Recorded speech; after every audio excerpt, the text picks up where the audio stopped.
Hi, my name is Wanda Montemayor. I'm a licensed professional counselor with many years experience with kids and teens. While we're in this pandemic, we're spending a lot more time than usual with our kids, and I hope that you're looking for ways to continue to improve your relationship with those around you. In this video of our quarantine series, we're going to look at conflict and resolution with adults and caregivers and their kids. This episode is called the Four Horsemen. The Four Horsemen are things that we want to always avoid when we're in conflict with our family. It's a concept developed by the revered relationship professional John Gottman.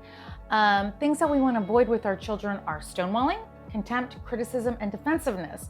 That's the Four Horsemen. When you use the Four Horsemen with your teenagers, they shut down and communication becomes ineffective. And as a matter of fact, when they use it with you, you're probably not listening to them too, right? So stonewalling is when you ignore your child, is much different than when you take that space with Beetlejuice. Stonewalling is where you just ignore them and you shut them down. But stonewalling sends that message like, you're not important to me and I don't care about your feelings and maybe even I don't like you. According to Gottman, the antidote for stonewalling is self-soothing. Use that time to reset, bring that heart rate down and move back up to that upstairs brain. Contempt, the second one, takes criticism to the next level. It's where you take a morally superior stance against them and it's mean, it's exaggerated, maybe eyes are rolling. So you might say, an example of contempt would be like, you never take out the garbage, you're lazy. I wish I could watch videos all day long, right? The antidote, however, to contempt is to build a culture of appreciation. Try this. So you do something, and validation is also amazing against contempt. So instead of saying all of those things, say, you've been doing so good helping out your brother. I'd really appreciate if you take out the garbage.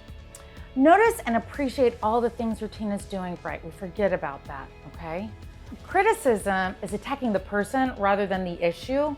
And with a teenager, it creates a lot of other problems. It also breeds these self-esteem problems. And the antidote to criticism is a gentle startup, okay? It's those I statements. So instead of saying, you never take out the garbage, you're lazy, you could say, I'm feeling really overwhelmed when I get home and the garbage hasn't been taken out. I need you to take out the garbage, please. I feel, because, and I want you to, okay? That's the antidote. Defensiveness is a response to criticism. It's easy to think of ways that your teen is defensive to you. We have lots and lots of those, right? But I want you to consider the way that you've been defensive to them. So here's an example. When your teen asks you to pick up some printer paper on the way home and you totally space out, they might say, I asked you to do that. You never listened to me. And you might be inclined to say, should have asked me earlier. We could have done this in a different way. You just asked me last minute. So the antidote to defensiveness is taking responsibility, even when it feels uncomfortable. So say this instead. I totally forgot to pick up your paper. I'm really sorry, right? You may not have the paper, but your relationship won't take the hit, and that's the important part. And the bonus is that we teach our kids to take responsibility. That's our life lesson that we always want to remind them.